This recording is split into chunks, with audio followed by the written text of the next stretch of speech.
కర్రపెండలం కార పులుసు. సో ఒక స్వీట్ అయిపోయింది కాబట్టి ఒక హాట్ అన్నమాట. మరి ముందుగా కావాల్సిన పదార్థాలు ఏంటో చూసేద్దాం.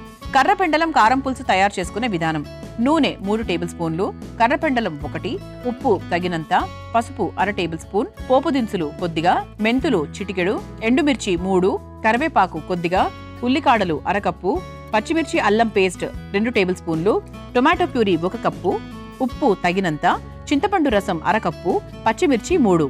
కర్రపెండలం కార పులుసు తయారు చేసుకోవడానికి కావాల్సిన పదార్థాలన్నీ కూడా రెడీగా ఉన్నాయి. ఇది మనకు కర్రపెండలం అనేది మంచి ఐరన్ అండి. ఇదిగోండి, మనకి ఇలా ఒక కందగడ్డలాగా ఉంటుంది మామూలుగా. సో అది మనకు చక్కగా తొక్క తీసేసి ఇలా ముక్కలుగా కట్ చేసుకొని పెట్టుకున్నాం. ఈ ముక్క కూడా మరీ గట్టిగా ఏమి ఉండదండి, చాలా అంటే మెత్తగానే ఉంటుంది. సో ఈజీగా మనకు ఉడికిపోయేటువంటి పదార్థం అన్నమాట. సో ఈ కర్రపెండలంలో మనకు ఐరన్ కంటెంట్ చాలా ఎక్కువ ఉంటుంది, విటమిన్ సి ఎక్కువగా ఉంటుంది, మంచి యాంటీ ఆక్సిడెంట్స్ ఉంటాయి, జీర్ణాశయానికి కూడా చాలా చాలా మంచిది, ఈజీ టు డైజెస్ట్.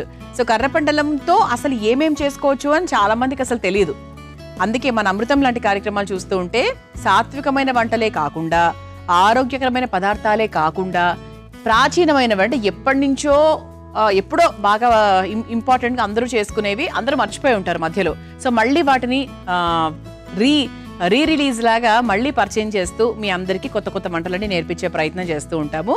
అందులో భాగంగా కర్రపెండలంతో కూడా మనము చక్కగా పులుసు తయారు చేసుకోవచ్చు. రొటీన్గా చేసుకునే పులుసులా కాకుండా కొంచెం డిఫరెంట్గా, కొంచెం కొత్తగా బాగుంటుంది అనమాట. అయితే ఫస్ట్ మనం ఏం చేయాలంటే, కర్రపెండలం మామూలుగా ఏం ఉడికించలేదు. సో మామూలుగా ముక్కల్లాగా కట్ చేసుకొని పెట్టుకున్నాం కాబట్టి దాన్ని ఒకసారి కాస్త ఉప్పు పసుపు వేసి వేయించేసుకుందాం. Okay, so first stove వెలిగించేసుకుందాం.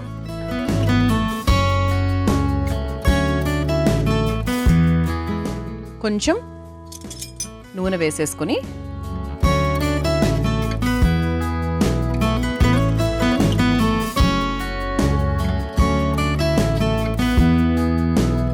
So నూనె కొంచెం లైట్గా వేడెక్కాలి. మామూలుగా మనకు సగ్గుబియ్యంని మామూలుగా ఉడికించుకొని మనం ఎప్పుడైనా మనకి ఎనర్జీ కావాలనుకున్నప్పుడు, విరోచనాలు అయినప్పుడు సగ్గుబియ్యం తీసుకుంటూ ఉంటాం. ఎందుకంటే అందులో స్టార్చ్ ఉంటుంది కాబట్టి. సగ్గుబియ్యంలోని స్టార్చ్ దేంతో తయారవుతుంది తెలుసా? ఈ కర్రపెండలంతోనే తయారవుతుంది. ఆ జిగట ఉంటుంది కదా, ఆ జిగురు, అది దీంతోనే తయారవుతుంది అనమాట. సో అలా మనకు కర్రపెండలం అనేది కొంతమందికి తెలుసు, చాలా మందికి తెలియదని చెప్పచ్చు. 70% ఎలా చేసుకోవాలి ఏంటి అనేది ఈరోజు మనం నేర్చేసుకుందాం. అయితే ఫస్ట్ మనం ఏం చేయాలంటే, కర్రపెండలం ముక్కల్ని ఇలా సన్నగా కట్ చేసుకున్నాం కదా, దాన్ని నూనెలో వేసేసుకుని వేయించేసుకుందాం ఒకసారి.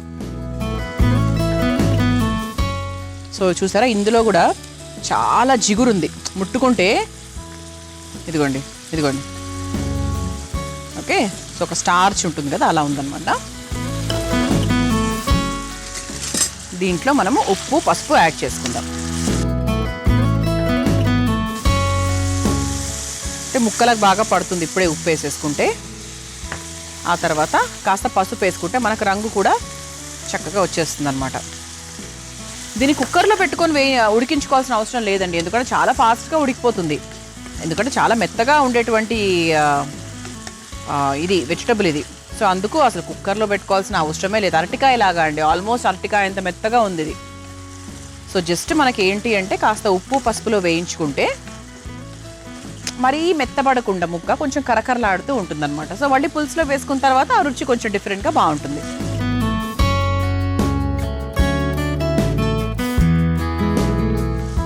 కొంచెం హై ఫ్లేమ్లో పెట్టుకొని, చూసారా ఈ జిగురు అనేది ఎలా వచ్చిందో ఇదంతా.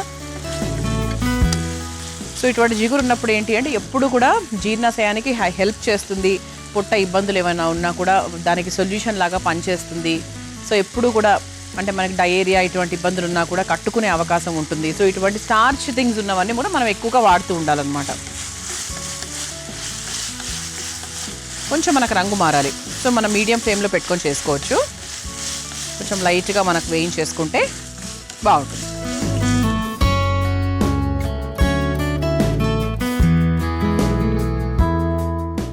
ఇంకా చాలా రకాల వంటకాలు ఉంటాయి కర్రపెండలంతో.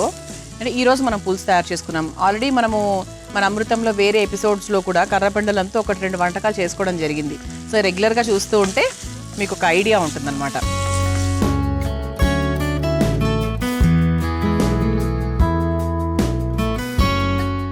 చూసారా, కొంచెం మనకు లైట్గా ఇలా బ్రౌనిష్ కలర్ అయింది. ఇంకొక 2 నిమిషాలు చేస్తే ఏంటంటే సరిపోతుంది.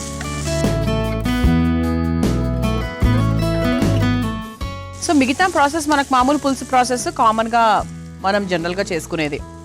ఎప్పుడు గుమ్మడికాయ పులుసులు, తర్వాత ఎప్పుడు రకరకాల పులుసు, చామగడ్డ పులుసులు అవి కాకుండా కొంచెం కొత్తగా కర్రపెండలంతో కూడా మనం పులుసు తయారు చేసుకోవచ్చు. ఓకే, వేగిందండి, సరిపోతుంది. ఓకే, సో లైట్గా మనకు కలర్ కూడా మారింది కాబట్టి ఒక బౌల్లోకి తీసేసుకుందాం.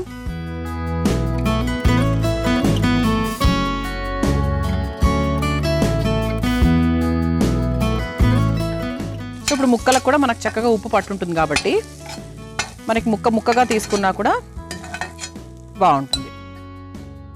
ఓకే, సో ప్రస్తుతానికి ఇదిలా పక్కన పెట్టేసుకుందాం.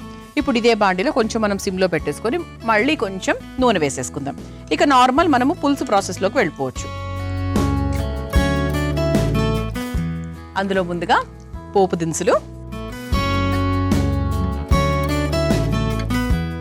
అలాగే కొన్ని మెంతులు ఎప్పుడు కూడా మనం పోపులో వేసుకుంటే ఆ చేదు తగ్గుతుంది, రుచి కూడా చాలా బాగుంటుంది. మెంతి పొడిలో ఎక్కువ మనకు చేదుని బయటికి ఎక్కువ తీసుకొస్తుంది అనమాట, చేదునెస్ అనేది బాగా కలుస్తుంది. సో అలా కాకుండా మీరు మెంతులుగా మీరు నూనెలో వేసుకున్నారనుకోండి, ఆ చేదు అనేది 100% పట్టదు. ఆ తర్వాత పచ్చిమిరపకాయలు, ఆ తర్వాత ఎండుమిరపకాయలు,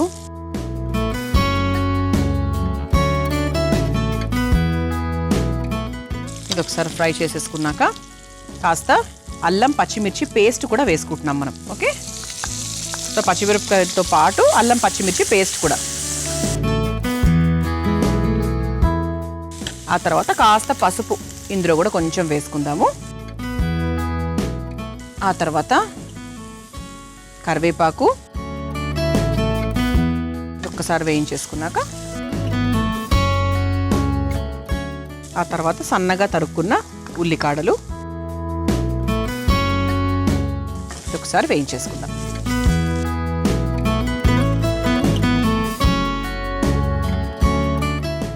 ఆ తర్వాత ఇదిగోండి, మనం ముందుగా టొమాటోని ప్యూరీగా తయారు చేసుకున్నాం. పచ్చి టొమాటోని ఏమీ ఉడికించలేదు. సో అది మనం చక్కగా ఇందులో వేసేసుకోవాలి. కొంతమంది ముక్కల్లాగా వేసుకుంటారు. ముక్కల్లా కన్నా కూడా ఇలా ప్యూరీలాగా చేసేసుకుంటే ఇంకా బెటర్ కదండి. పులుసులో కలిసిపోతుంది, మనకు మధ్యలో ముక్కలుగా రాకుండా నీట్గా కలిసిపోతుంది అనమాట. సో మనం ఆల్రెడీ ముక్కల్లో కాస్త ఉప్పు వేసాం కాబట్టి ఇందులో కొంచెం చూసుకొని వేయాలి, లేకపోతే ఓవర్ అయిపోతుంది. సో జస్ట్ దీని వరకు మనం కొంచెం ఉప్పు వేసేసుకున్నాం.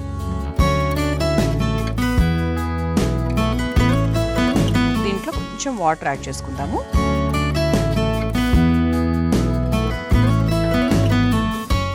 ఇది ఒక్కసారి మనకు మరుగుతూ ఉండగా ఈ చింతపండు పులుసు కూడా మనం వేసుకోవాలన్నమాట. సో పులుసు అంటే ఖచ్చితంగా మనకు చింతపండు లేనిది దానికి సారం రాదు కాబట్టి ముఖ్యమైనది ఇదే కాబట్టి సో దీన్ని చక్కగా ముందే నానబెట్టేసుకుంటే ఏంటంటే మీకు వంట చేసుకునే టైంకి సులభంగా ఇది వచ్చేస్తుంది, సారం అనేది కరెక్ట్గా వస్తుంది. కొంతమంది ఏంటంటే అప్పటికప్పుడు నానబెట్టి ఒక్క నిమిషంలో హడావిడిగా చేసేస్తూ ఉంటారు. అలా కాకుండా నానబెట్టాలి, ఒక 5 నిమిషాలు మినిమం నానాలన్నమాట. అలా నానిన చింతపండు గుజ్జు వేసుకోవాలి. ఆ తర్వాత దీంట్లో కూడా కొంచెం మనం వాటర్ యాడ్ చేసుకుంటే ఇంకొంచెం కూడా మనము ఈ సారం తీసుకోవచ్చు దీంట్లోంచి.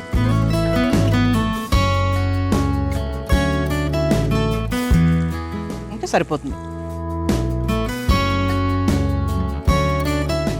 చింతపండు గుజ్జు వేసేసుకున్న తర్వాత ఒక్కసారి ఇలా బాగా మిక్స్ చేసేసుకుందాం.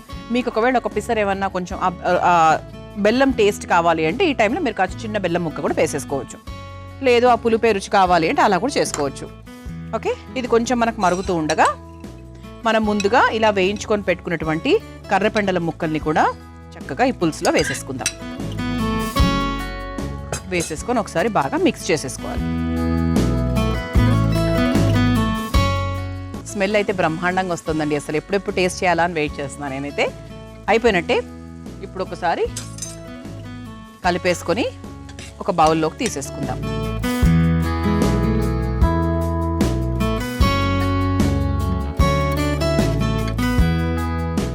సో కొంతమందికి పులుసు బాగా జారుగా ఉండాలనుకుంటారు. సో అలాంటప్పుడు ఇంకొంచెం మీరు వాటర్ యాడ్ చేసుకొని చేసుకోవచ్చు. ఇది మీడియం లెవెల్ పులుసు అని చెప్పొచ్చు. సో ఇంకొంచెం ఎక్కువ కావాలంటే కొంచెం వాటర్ అది ఎక్కువ యాడ్ చేసుకోవాలి. సో ఇలా వేడివేడిగా కర్రపెండలం కారపు పులుసు రెడీ అయిపోయిందండి. మీరు తయారు చేసుకోవాలనుకుంటే కావాల్సిన పదార్థాలు తయారు చేసుకునే విధానం మరొకసారి చూసేయండి. కర్రపెండలం కారం పులుసు తయారు చేసుకునే విధానం: నూనె 3 టేబుల్ స్పూన్లు, కర్రపెండలం 1, ఉప్పు తగినంత, పసుపు 1/2 టేబుల్ స్పూన్, పోపు దినుసులు కొద్దిగా, మెంతులు చిటికెడు, ఎండుమిర్చి 3, కరివేపాకు కొద్దిగా, ఉల్లికాడలు 1/2 కప్పు, పచ్చిమిర్చి అల్లం పేస్ట్ 2 టేబుల్ స్పూన్లు, టొమాటో ప్యూరీ 1 కప్పు, ఉప్పు తగినంత, చింతపండు రసం 1/2 కప్పు, పచ్చిమిర్చి 3. కర్రపెండలం కారం పులుసు తయారు చేసుకునే విధానం: ముందుగా స్టవ్ వెలిగించి బాండీలో నూనె వేసి వేడయ్యాక అందులో కర్రపెండలం ముక్కలు, కాస్త ఉప్పు, పసుపు వేసి వేయించుకొని తీసి పక్కన పెట్టేసుకోవాలి. ఇప్పుడు అదే బాండీలో కాస్త నూనె వేసి పోపు దినుసులు, మెంతులు, పచ్చిమిర్చి, ఎండుమిర్చి, అల్లం పచ్చిమిర్చి పేస్ట్, పసుపు, కరివేపాకు, ఉల్లికాడలు వేసి వేయించుకోవాలి. తర్వాత అందులో టొమాటో ప్యూరీ, సరిపడా ఉప్పు, నీళ్లు, కాస్త చింతపండు రసం, వేయించుకున్న కర్రపెండలం ముక్కలు వేసి బాగా కలిపి కొద్దిసేపు ఉడికించుకొని ఒక సర్వింగ్ బౌల్లోకి తీసుకొని సర్వ్ చేసుకుంటే కర్రపెండలం కారపు పులుసు రెడీ.